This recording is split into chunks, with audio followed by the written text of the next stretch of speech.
Action ছবির জীবন্ত কিংবদন্তি, মার্শাল আর্টের ওয়ান্ডার বয়, অ্যাকশন কিং হিরো রুবেল, যিনি একাধারে নায়ক, প্রযোজক, পরিচালক, ফাইট ডিরেক্টর, গায়ক। চলচ্চিত্রের বাইরে যিনি একজন কারাতে প্রশিক্ষক, তিনি বাংলাদেশ মার্শাল আর্ট ফেডারেশনের সাবেক সভাপতি ছিলেন, যিনি বাংলাদেশ অলিম্পিক অ্যাসোসিয়েশনের সাবেক সভাপতি ছিলেন, যিনি বর্তমানে মহিলা এবং শিশু বিষয় অধিদপ্তরের কিশোরী কারাতে ক্লাব স্থাপন প্রকল্পের প্রধান সমন্বয়কারী এবং the young dragon martial art centre the fight স্কুলের প্রতিষ্ঠাতা পরিচালক। তিনি নায়ক হিসেবে যেমন সফল ছিলেন, প্রযোজক হিসেবে সফল ছিলেন, পরিচালক হিসেবে সফল ছিলেন। তিন মাধ্যমে তিনি ব্যাপক সফল ছিলেন। ওনার পরিচালিত যত সিনেমা মুক্তি পেয়েছে বেশিরভাগ সিনেমারই ফাইট ডিরেক্টর, নিজের ফাইট নিজেই পরিচালনা করতেন।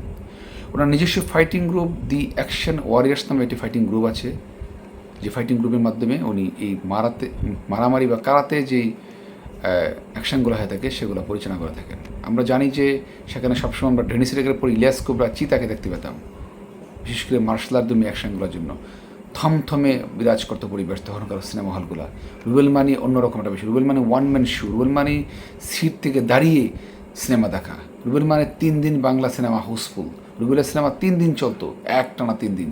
পরিচালকরা ভরসা পেত, প্রযোজকরা ভরসা পেত না রুবেলকে নিয়ে ইনভেস্ট করলে পুঁজি ফেরত আসবে, এবং তাই হয়েছিল। রুবেল এমন একজন নায়ক যিনি নায়িকা নির্ভর ছিলেন না, যিনি একাই ছিলেন 100। ওনার ছবিতে নায়িকার তেমন কিছু করার থাকে না, যার দরুন শাবনুরের মতো নায়িকারা রুবেলের সাথে কাজ করা সম্ভব হয়নি, কারণ রুবেলের ছবিতে রুবেল ছাড়া অন্য কারো প্রাধান্যতা নেই।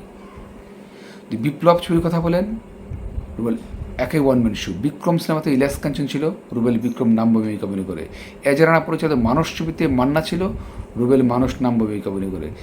এভাবে রুবেল আজাদ ছবিতে রুবেল নাম ভূমিকা ছিল, অন্যটা ওয়াসিমই ছিল, ওয়াসিম তখন সুপারস্টার। সো রুবেলের ছবিতে অন্য কারো স্থান নেই। রুবেল মানে ওয়ান ম্যান শো।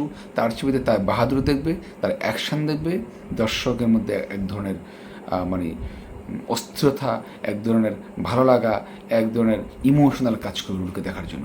রুবেল পর্দা আসা মানেই দর্শক সিট থেকে দাঁড়িয়ে যেত।